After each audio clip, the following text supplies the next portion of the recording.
It has been on my spirit, and it has been transforming and teaching me.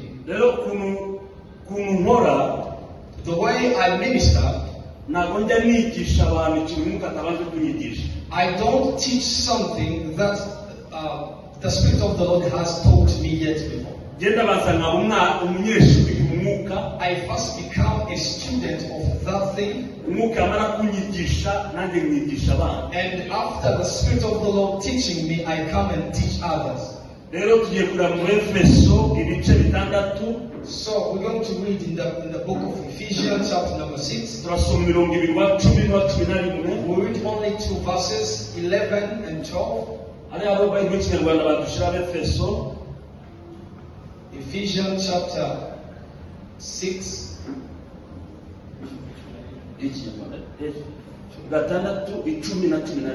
Ephesians chapter 6 from verse 10 to verse 11.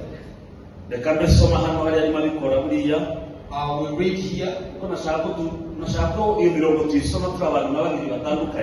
would like us to read it when we are in different languages. Ibisigaye mukomerere mu mwami no mu mbaraga z'ubushobozi bwe bwinshi.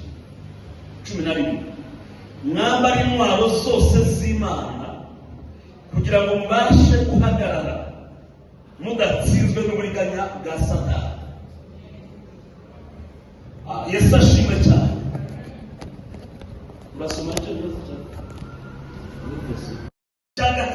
The third thing, a person can be in Jesus when the tremendous power of God is not dwelling in him. Fourth, a person can live, he can be in Jesus without them having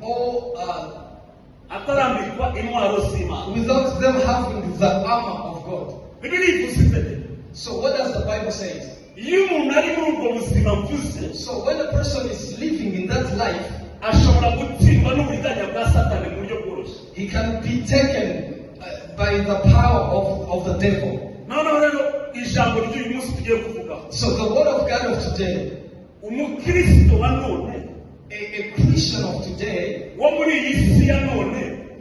a modern Christian, how can he stand so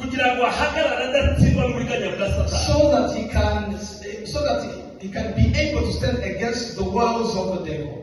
Hallelujah. Hallelujah. A Christian of today, a modern Christian, how can he stand?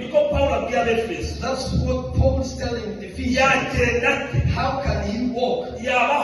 How can he live? Being able to stand against the wills of the devil. The wills of the devil, the wills of the devil are in different types. They have a lot of typologies. But I want us to say 2 types. There is the wiles of the devil that attract us from sinning. In a good Kinyarwanda,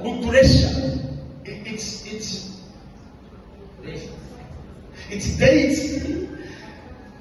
The second, there is another wiles of the devil using the trials, the problems, wars, fights, attracting us to sin.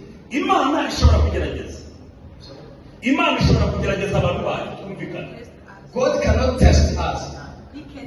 God can test us. But he cannot test us into an evil.